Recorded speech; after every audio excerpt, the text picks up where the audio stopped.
Bueno, y lo hacemos casi costumbre, ¿verdad? Hablar de historia en esta fecha que nos permiten apartarnos un poco del día a día. Sí. Para volver un poco a revisar algunas cosas que también hacen parte de la discusión de hoy. Exactamente. Y por sobre todo, Diego, ¿sabes por qué?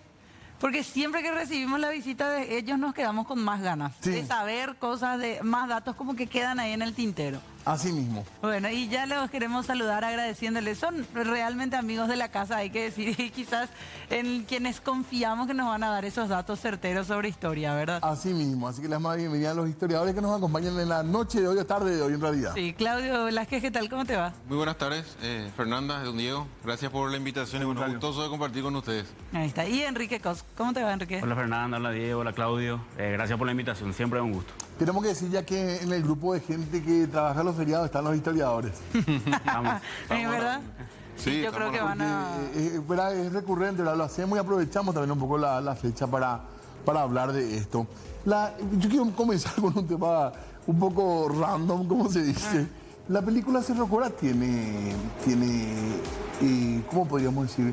Rigor histórico o está contada así como algo muy épico o fantasioso que no sé si llegaron a ver. Sí, claro. Un viejo clásico, ¿verdad? Sí. Cerro Corá tiene algo de rigor, pero en muchas partes, como dicen los jóvenes, se van toditos, ¿verdad? Se van toditos en algunas cosas. Por dar algunos ejemplos. Al final de la película, spoiler alert, ¿verdad? Para los que no quieren perderse el final. Al final de la película te muestra, o sea, en la historia real, López, al final de la batalla de Cerro Corá, trata de hacer un escape, ¿verdad? Por una picada y es interceptado, herido, entra y muere en un arroyo, es lo que sabemos, ¿verdad? En la película ellos ponen que López atropella con su caballo el campo de batalla y empieza a sablear, y como Neo en la Matrix, está ahí echando brasilero, ¿verdad? Un héroe de acción. Y de repente hay una transición en la escena y él ya aparece en el arroyo y apunta a la cámara y dice, muero por mi patria, ¿verdad? Y termina la película. Mismo la noche antes, cuando López llama a sus tropas y al final cierra con soldados del batallón 42 pasos adelante y nadie se reporta. Bueno, eso mucha gente piensa que es parte oficial de la historia, pero en realidad es una poesía de Goicoechea Menéndez, que es un lindo reflejo de lo que se vivió en aquel entonces, pero es parte de una ficción que la película Cerro Corá la trae a colación también, ¿verdad? Es una de las escenas más espectaculares de la película, pero es parte de la ficción. Claro, la película tiene valor, digamos, como historia del cine sin dudas, ¿verdad? Del cine paraguayo, pero hay que saber un poco de que hay partes que no tienen rigor histórico, podríamos decir, o muy pocas partes con rigor histórico. Tal cual, es así. De hecho, la vestimenta de esa película hasta hoy está disponible cuando hacemos las representaciones históricas y demás. Se usan aún los uniformes de aquella película, ¿verdad? Que están muy bien conservados, dicho sea de paso. Ese uniforme de Solano López, por ejemplo, sigue hasta ahora. Dando vuelta por ahí. En cuanto a números, sí, con rigor histórico, cuando hablamos del 1 de marzo y del fin de la guerra contra la Triple Alianza, ¿qué son los aspectos más resaltantes? ¿Qué perdió el Paraguay? En números, en valores, si tenemos que poner estos datos históricos. Ahí hay un porcentaje fundamental que tenemos que tener en cuenta. El 60% de la población paraguaya desaparecida. Como consecuencia directa de la guerra, ya sea también por enfermedades que se fueron ocasionando y que afectaron a la población. Y solo para medir el número. Cuando termine la Segunda Guerra Mundial, Alemania ni siquiera el 15% de su población fue afectada y ahí teníamos bombardeos, por ejemplo. Eso es nada más para medir la magnitud del impacto de la guerra de la Triple Alianza. Más pareció a lo mejor que a la Primera Guerra Mundial en el tema de enfermedades también, ¿verdad? Peor incluso. Peor. Sí, hay muchos datos que no podemos saber con certeza porque hay datos contradictorios o directamente no hay algunos datos para hacer algunas mediciones, pero el dato más funesto, por decir así, es el de la pérdida de vida en Paraguay, que estamos hablando de más de 200.000 personas que representan la mitad o un poco más de la mitad de la población. Por eso se habla, o sea, vos estás en concordancia en eso, 60%. Sí, más o menos por ahí está el incluso dato. Algunos dicen 70%, pero bueno, creo que los reportes más interesantes hablan del 60%. Este es el tema nacional cuando hablamos de historia, más que la guerra del Chaco o no. En cuanto a pasiones que enciende, digo. En cuanto a pasiones que enciende definitivamente, y esto se refleja también en la producción de material historiográfico. no se habrá escrito más sobre ningún otro tema de nuestra historia en esta cantidad que con respecto a la Triple Alianza. Y vos te das cuenta de todo, entrar a las librerías y buscar los libros de historia, y la Triple Alianza tiene algo importante, ¿verdad?, de presencia.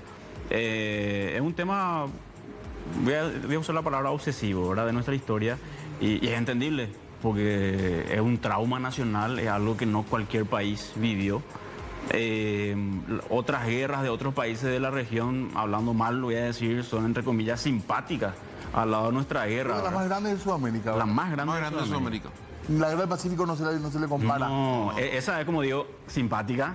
Obviamente no para los bolivianos que murieron, pero simpática al lado de la Triple Alianza, que fue la más sangrienta. Claro, en el mundo también se habla de la guerra de la Triple Alianza como un ejemplo en muchos contextos, ¿verdad? Sí, porque en una guerra ya de la era moderna, del último par de siglos, es muy raro que en un país haya pérdidas de la mitad o más de la mitad de la población en una guerra. Es muy raro. Esto se da más a veces en casos de la antigüedad, ¿verdad? Que, no sé, los romanos entraban a una ciudad y mataban a todos los habitantes de la ciudad, qué sé yo, ¿verdad? Pero en tiempos modernos es una rareza nuestra guerra. Y de hecho el impacto mismo es lo que tal vez hace que se estudie más que la guerra del Chaco. Si bien la guerra del Chaco se da en el norte, no hay poblaciones civiles afectadas, más que poblaciones de comunidades indígenas y demás, pero en comparación a la guerra de la Triple Alianza, e incluso también está más cargada de mitos. Cuando hablamos de la guerra de la Triple Alianza vamos a ver cualquier cantidad de mitos que la gente trae a colación, cosa que lo vemos en la guerra del Chaco, pero con mucha menor significancia. Y a eso quizás haya un componente psicológico ahí que tenga que ver. Esto le estoy robando un poco de terreno a los psicólogos, ahora les dejo la tarea que estudien un poco de esto, pero creo que la derrota tiene como que una mística y no sé si un atractivo, algo que a veces no hay en la victoria. Un caso cercano es Argentina.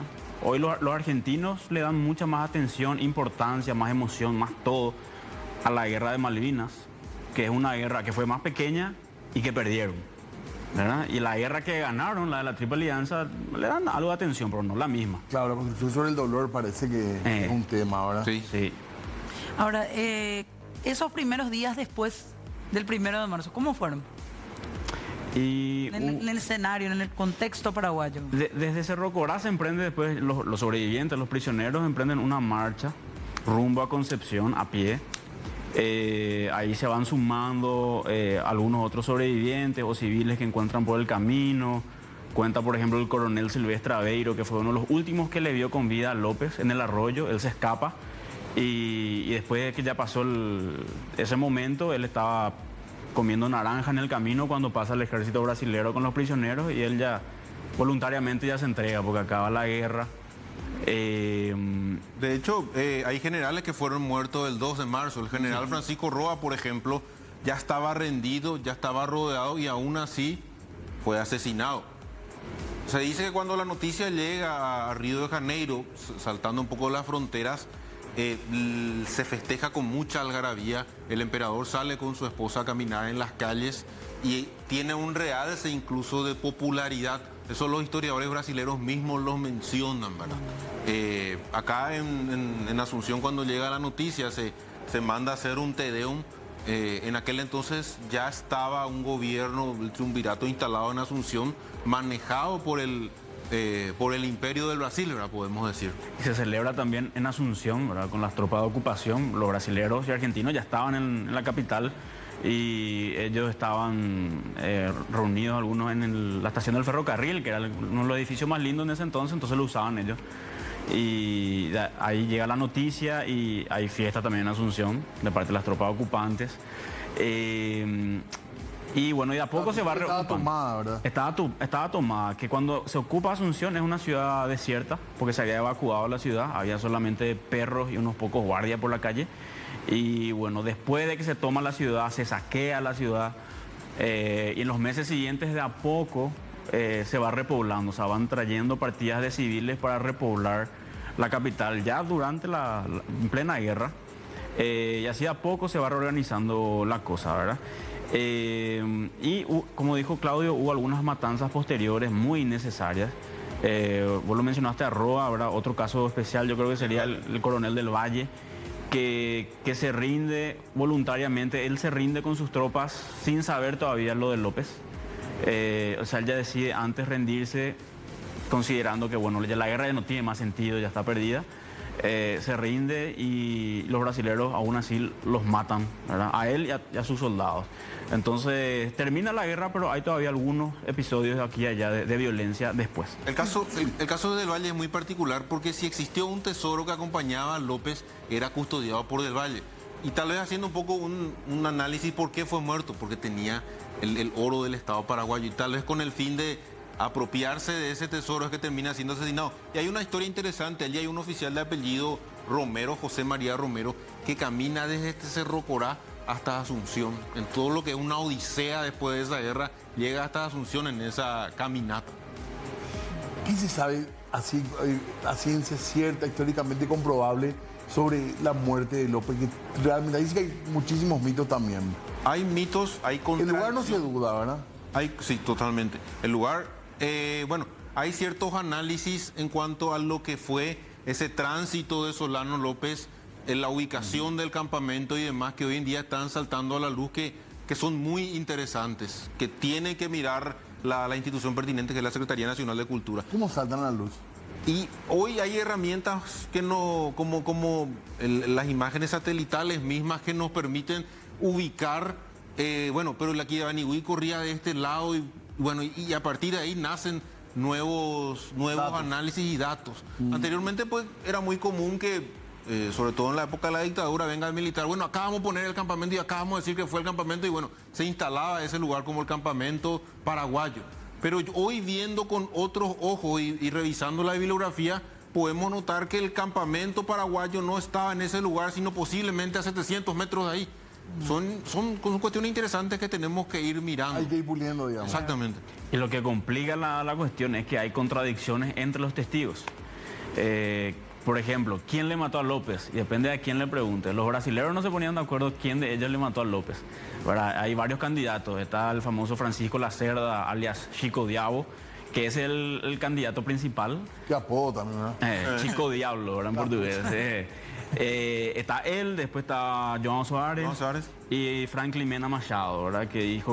Machado dijo que él le disparó a López y hay varios que dicen sí, él le disparó a López. Pero entonces ni siquiera se ponen de acuerdo los brasileños quién le mató a López. Pero fue un brasilero. Fue un brasilero, eso sí podemos estar seguros. Es muy interesante la pregunta porque hace poco saltaba una supuesta bibliografía que se terminó descubriendo que era falsa, era apócrifa. Y ahí se hablaba de que un soldado paraguayo es el que termina fulminándolo al mariscal. No quería que los aliados terminen asesinándolo, entonces dice, yo le voy a matar a mi mariscal para que no le mate a un brasilero. Eso decía eran unas supuestas memorias de Patricio Escobar que se terminaron descubriendo que eran falsas. Hay mucha bibliografía que surge hoy en día, hasta un diario del mariscal aparece hoy en día, que hasta la propia Academia de Historia Paraguaya se ha pronunciado condenando. Saliendo un ratito más del tema de la guerra, no hay una historia oficial, ¿verdad? No se puede hacer una historia oficial. La academia hace lo suyo, pero ya depende mucho de lo que uno escoja leer también. Sí, o sea, no hay un mecanismo oficial de decir esto es así. Claro. ¿Verdad? Se puede discutir. Sí, eso es un problema. O sea, yo no creo que se tenga que establecer por ley, digamos, una historia oficial. Una verdad. Pero sí es un problema, digo, esto de que surgen falsificaciones, porque teniendo los datos correctos luego ya es complicada la historia, porque después hay distintas interpretaciones, hay distintas opiniones. ¿Y para educar? Bueno, para contarle a los chicos, a los niños, para los libros de texto. Bueno, ahí hay que tener en cuenta historiadores emblemáticos como Thomas Wigan, dicen que lo que hay son modelos. Y esos modelos se sustentan en pruebas, en documentaciones. Y a partir de eso es que hay que construir y hay que enseñar. Ahora, en el tema del Ministerio de Educación y lo que es la enseñanza, lastimosamente, hay que decir que muchas veces los gobiernos mismos, en periodos dictatoriales, metieron mano para que esta sea la línea. O sea, son cuestiones que se tienen que ir arreglando con el tiempo. Tiene miedo, ese héroe que, ¿verdad? Que es exactamente. Centauro, ese modelo, digamos. Exactamente. Sí, exagerar un poco los romantizar héroes, también, ¿verdad? Los héroes de película, ¿verdad? ¿Se romantizó a Mariscal López en ciertas épocas? Se romantizó, se reprimió la crítica, ¿verdad? No es que termina siendo héroe máximo solamente porque todos se pusieron de acuerdo en una encuesta que era el héroe máximo, sino que eso se bajó una línea, ahí sí fue oficial, el Estado paraguayo, ¿verdad?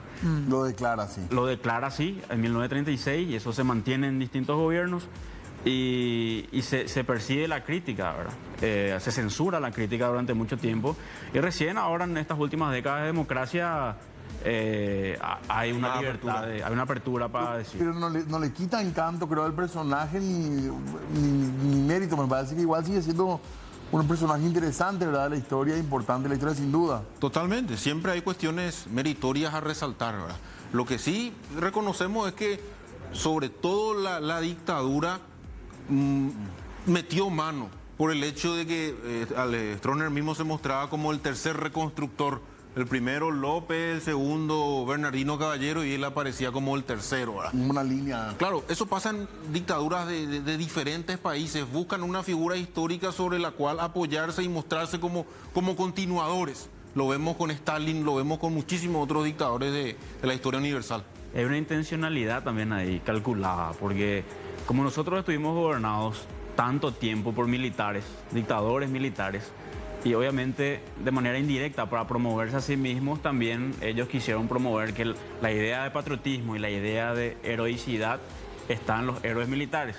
Claro. Y les venían bien otra vez figuras que ellos de alguna manera podían, aunque sea forzado, relacionar con ellos mismos y no con sus adversarios. Por ejemplo, la figura del mariscal Estigarribia fue tirada un poquito hacia abajo durante la dictadura. Yo llegué a ver así afiches de la guerra del Chaco, donde por ejemplo está Stroessner o hasta el doctor Francia, que ni vivía en la época, y no está Estigarribia, ¿verdad? Porque claro, Estigarribia se lo vincula un poco más con el Partido Liberal, a pesar de que él, entiendo que oficialmente no estaba afiliado, pero estaba ahí cercano al Partido Liberal. En cambio López es una figura apartidaria y se quiso hacer esa dinastía que decía Claudio de López siendo su supuesto heredero Bernardino Caballero y siendo el supuesto heredero de Bernardino Stroessner. Perdón, para retomar mal hilo, porque es interesante eso. Se sabe, bueno, que lo mató un brasileño, se sabe cada vez mejor el lugar. ¿Y qué otra cosa se sabe de su muerte? O de esa jornada. Se sabe a partir del reporte médico que la bala que la herida que termina liquidando a Solano López es un arma de marca Spencer. Era lo último en tecnología que habían adquirido los brasileros. Prácticamente 6 disparos en 1 minuto y medio podía hacer con un buen manejo. Y esa arma es la que termina asesinando a Francisco Solano López. ¿Cuántos disparos? Fue un solo disparo por la espalda y más o menos a muy corta distancia. Ahí también se discute si Correia da Câmara dio o no la orden para que se accionara ese disparo. Correia da Câmara se desentiende de haber dado esa orden, pero otros testigos dicen que afirman haber escuchado a él dar esa orden para liquidarlo a López ahí en el Aquidauanigüí. Y ahí están las contradicciones que mencionó Enrique. Claro. Para contextualizarle nomás a la gente, Correia da Câmara era el general brasilero que dirigía las tropas en Cerro Gorá. Y para mí definitivamente tiene responsabilidad, incluso si no dio la orden, porque fíjense que se hablaba de una recompensa para el soldado que le mate a López. 100 libras. 100 libras, que era una plataza para la época. ¿Cuánto más o menos sería hoy en día esa plata? No sé, a ver, para tratar... ¿Así en cálculo rápido? Para darte una referencia, el ingeniero jefe del Estado paraguayo, que era un británico prestigioso, o sea, era como traerle a un científico top que maneje toda la tecnología de desarrollo del Estado, ganaba 800 libras al año. Al año. Al año, y era así como el director de Itaipú de la época, más o menos. Y ellos ofrecían 100 libras de recompensa. De recompensa. Claro, o sea, era un golpazo para un soldado pobre. Claro. Entonces, Correia da Câmara, si no quería que se lo mate a López, tuvo que haber cortado eso de raíz, ¿verdad? Tenía la autoridad para hacerlo, pero dejó que corra. ¿Y eso fue oficial, esa recompensa a quien mataba a López? Sí, fue uno de los oficiales que estuvo ahí, que él ofreció. Pero Correia da Câmara era el superior responsable, ¿verdad? Y él dejó que eso corra. Y de hecho que se ve que él no estaba muy interesado en proteger la vida de López y después quiso suavizar eso, porque el primer reporte que él le manda a sus superiores es muy escueto. Así, no me acuerdo la palabra exacta, pero le alcanzamos a López y... no quiso rendirse. No quisiendo rendirse, fue dado muerto, algo así, ¿verdad? Cortito, sin detalle. Y después él empieza a hacer hace un informe un poco más largo y después empieza a dar también comentarios en la prensa de Río de Janeiro. Y ahí él alarga y empieza a Dar más detalles. A más detalle que por qué no dijiste antes, ¿verdad? Y mi impresión es que él, o sea, lo matan a López y después él, como para querer cubrirse ante la opinión pública y ante el mundo y no quedar así como que muy bárbaro, dice, bueno, le alcanzamos y fue algo así muy honorable y le ofrecimos rendición y él no quiso, entonces dijo tal cosa. Y muero por... Y claro, y no le disparamos nosotros, sino que yo le ordené nomás a un soldado que le desarme y en ese estira y afloje de desarmarle y él también se caía al agua y estaba herido, entonces se murió por eso. ¿Verdad? Esa es la versión más o menos que... Esa es la última versión de cámara. Yo no tuve nada que ver, hice lo que pude. Un dato interesante, Correia da Cámara termina teniendo una relación amorosa con una de las hermanas de Francisco Solano López y tienen una hija producto de esa relación. O sea, estos datos nos dan la pauta de que era una familia bastante polémica, la de Francisco Solano López. La hermana del mariscal. Termina teniendo una relación con Correia da Cámara. Qué chismoso que sos, Claudio. Sí, ese chisme está bueno. Chisme Yo creo que histórico. así como nunca prestamos atención a la... Ahora, en Brasil no hubo la presión que en la Argentina, o también hubo presión con respecto a decir esto es una vergüenza. Sí, hubo pronunciamientos del Congreso, es más, incluso con respecto a algunas batallas, como la batalla de Abaú, que ya fue en diciembre de 1868, donde se decía, pero esto fue una masacre finalmente lo que ustedes hicieron. Y también había ciertas presiones por el gasto de guerra. Había políticos que, por ejemplo, el dinero que se gastaba en comprar carbón para los buques brasileros, eso era una cuestión que se denunciaba y que se pedía una correcta rendición de cuentas. ¿Verdad? Hay una diferencia también en la forma de crítica a la guerra. En Argentina hay más una crítica, digo bien, a la guerra misma. Hay caudillos del interior que dicen no queremos pelear contra los paraguayos, incluso algunos dicen nuestro enemigo es Buenos Aires, no el Paraguay. Es más profundo ya el tema. En cambio en Brasil sucedía que si bien tenían un emperador que era don Pedro II, ellos tenían elecciones, tenían dos partidos principales que eran el Partido Liberal y el Partido Conservador. Y entonces lo que hacían muchas veces es no criticar la necesidad o la guerra misma, sino la conducción de la guerra. Pero había menos libertad en Brasil que en Argentina, políticas, civiles. Yo diría que para los que no eran esclavos, y los esclavos eran como 4 millones, o sea, casi la mitad de la población, para los hombres libres yo creo que era más o menos el mismo grado de libertad, ¿verdad? Tenían derecho al voto, había libertad de prensa, pero tenían 4 millones de esclavos. Argentina en ese entonces ya no tenía esclavos.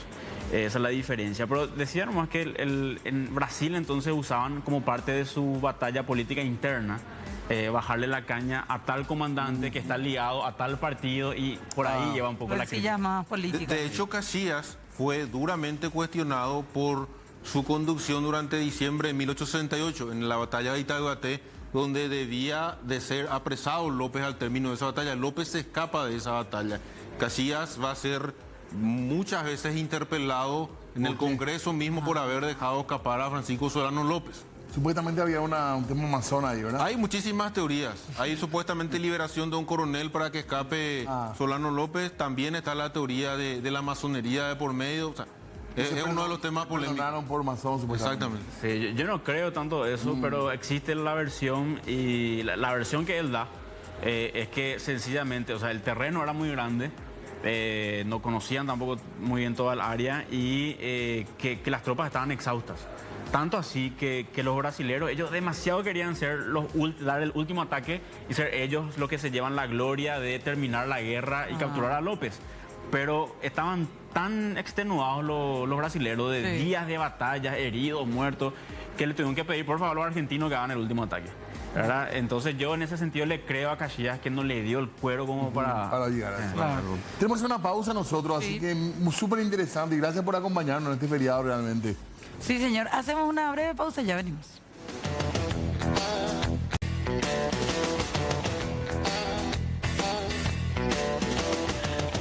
El 19:39. Acá ya nos estamos acordando con los historiadores de algunos eventos históricos que hemos participado en diversas edades. Sí, señor. Diversas edades, ¿verdad? Bueno, seguimos nosotros, estamos hablando obviamente de historia en este 1 de marzo, Día de los Héroes que se conmemora en nuestro país. A mucha gente todavía le cuesta. Hoy algunos me decían, ¿qué era que se conmemoraba hoy? Impresionante. Sin embargo, sí, claro, siendo el tema que es, ¿verdad? Pero pasa de repente un poquitito eso que se mezclan las cosas. A veces se confunde el 1 de mayo con el 1 de marzo, de repente eso pasa en las mejores familias. Y también pasa muchas veces que se confunden las batallas, por ejemplo, Sí. ¿verdad? Entre una y otra guerra también de repente. Por ejemplo, Tuyutí tenés Tuyutí 1 y Tuyutí 2. Ahí sí se le puede perdonar que confunde o mezcla. Puede ser Sí. una confusión válida. También está la discusión sobre si es o no héroe. En fin, se crea como polémica también, ¿verdad? Sobre las figuras históricas. Y eso también es parte de la democracia, podemos decir, ¿verdad? Que se puedan cuestionarle libremente a un héroe como el Mariscal López, a una personaje histórica como el Mariscal López. Pero en general, en los libros de historia se mintió mucho sobre él, más allá de los mitos que corren en la población, digamos, que se cuentan de boca en boca. Hoy en día, leyendo los libros que por ahí se publicaban en los 50, 60, 70, se encuentran muchas mentiras sobre López o sobre la guerra. Particularmente lo que yo creo es que se tendrían que contar más algunas situaciones como los juicios de San Fernando, por ejemplo. Revisando libros de secundaria, por ejemplo, no vemos un estudio profundo de lo que fueron aquellos juicios de San Fernando, de lo que fueron las supuestas conspiraciones en Curuguatú, por ejemplo, que son datos que hay que San estudiar. Fernando, puedes explicar, Claudio, es para a quienes suponían traidores. Ok, cuando la fortaleza de Humaitá es sobrepasada en febrero de 1868, los buques imperiales del Brasil llegan a Asunción. A partir de allí empieza también una orden de evacuar a Asunción y el embajador estadounidense se niega a hacer una evacuación y allí es donde empieza a hacer sonido, digamos, la supuesta conspiración. Gente que se resistía a ese traslado de capital, gente que pretendía intercambiar comunicación con los aliados, habiendo sido controlado plenamente el río Paraguay. Y a partir de allí es que empiezan los procesos. ¿En qué consistían? Eran torturas. ¿Y qué pasa? Cuando es torturado empiezan a soltarse nombres, pero esos nombres no precisamente son datos contundentes y verdaderos. Muchas veces uno por la presión misma de la tortura va a soltar toda la información. Se dice, por ejemplo, que una señora de Asunción llegó a soltar como 100 nombres en los juicios de San Fernando cuando era sometida a los procesos. Y a partir de allí es donde tanta gente se ve involucrada.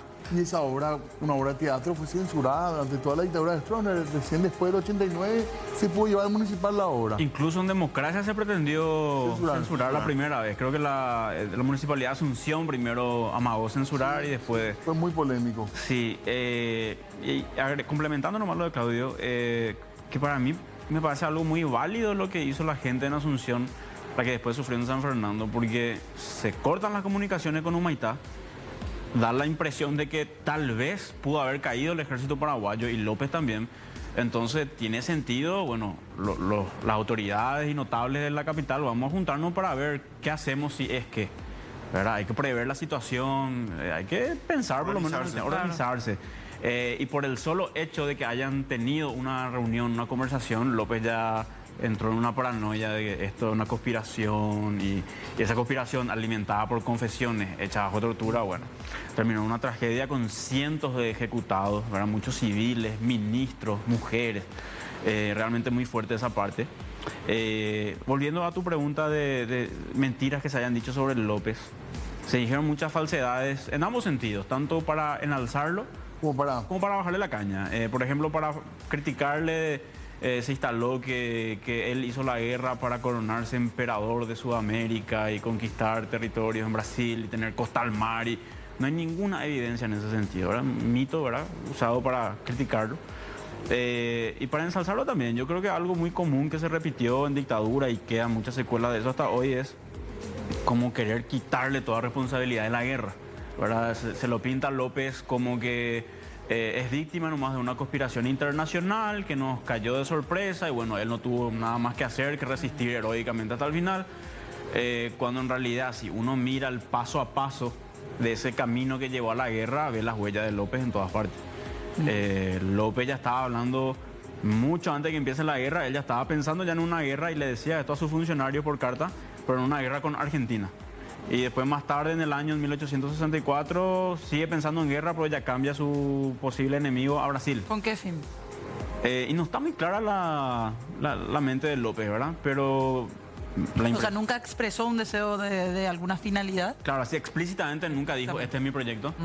Pero la impresión que a mí me deja es que él quería solucionar favorablemente los conflictos del límite, porque no estaba definida la frontera ni con Brasil ni con Argentina, definir bien eso para nosotros. Y también en una guerra rápida llevarse la gloria de ser el que nos llevó a la victoria. Obviamente eso salió muy mal y es un error de cálculo muy grande, porque Brasil tenía como 9 millones de habitantes. Uruguay estaba por los 200 y algo, 1.300. Y ahí le puede sumar cerca de 2 millones más argentinos. Paraguay tenía entre 400 y 500 mil habitantes. O sea, eran más de 20 veces que los paraguayos. Sus economías también eran mucho más grandes. Ellos tenían puertos sobre el mar, de crédito internacional. O sea, es una apuesta muy arriesgada, ¿verdad? Y el precio de perder esa apuesta es el precio más terrible que puede La primera apuesta fue un poco confiar en los conflictos internos de Argentina, por ejemplo, ¿verdad? Sí, primero subestimar la capacidad militar de reacción de los vecinos y también esos conflictos internos, porque Argentina estaba muy dividida. De hecho, la década previa, para que la gente se haga una idea más clara, en los 1850 había 2 Argentinas, ¿verdad? Buenos Aires, capital y provincia, era una Argentina, y después la Confederación Argentina, que eran las provincias del interior. Y se llegaron a ir a la guerra entre ellas dos. Claro. Y esa división terminó apenas un par de años antes nomás de la guerra de la Triple Alianza, pero todavía quedaban ahí heridas abiertas. Los recelos. Sí, o sea, si hasta hoy los del interior de la Argentina hablan así un poco mal de los porteños. Sí. Imagínate hace 150 años. Muchos caudillos también muy importantes, Claro, ¿verdad? Muy fuertes, ¿verdad? Y de hecho algunos autores hablan de que Solano López al principio de la guerra esperaba cierto pronunciamiento a su favor, agarrarse de esa oposición existente en Argentina y bueno, que eso le sirva de cierta manera en la guerra. Cosa que siempre también lo va a llevar. Incluso algunos hablan de que López estiró la guerra hasta Cerro Corá buscando cierta intermediación de potencia extranjera. Incluso se especula que tal vez haya esperado algún pronunciamiento de parte de los Estados Unidos. Había un diplomático muy emblemático de nombre Gregorio Benítez, bueno, quien intercambiaba ciertas correspondencias, quien llevaba ciertas entrevistas buscando cierta intervención a favor de la causa paraguaya, ¿verdad? Como dijo Enrique, no hay un proyecto, no hay nada escrito, no hay diario de Francisco Solano López y es muy difícil entender su mentalidad y saber qué esperaba finalmente, por eso estiraba la guerra. Aunque eso último yo no creo tanto. O sea, es cierto que había una gestión de Gregorio Benítez en Washington donde él estaba hablando con Estados Unidos, con los británicos, con los franceses, a ver si se puede hacer una mediación. Pero no sé si López habrá creído eso, porque en primer lugar ya se habrá cortado la comunicación con Gregorio Benítez, ¿verdad? O sea, de Cerro Corá, él no le mandaba un mail a Gregorio Benítez en Washington. Y si por ahí, no podemos saber ciencia cierta que había en su cabeza, si por ahí ponerle que él tenía esa esperanza, a esa altura me parece que ya era muy delirante, ¿verdad? O sea, que justo cuando la guerra ya está perdida, que va a venir un país por pura buena onda a pelearse con un ejército gigantesco, muy raro. Les pedimos un breve corte para nuestra charla porque tenemos que hacer otra pausa. Sí, y enseguida ya...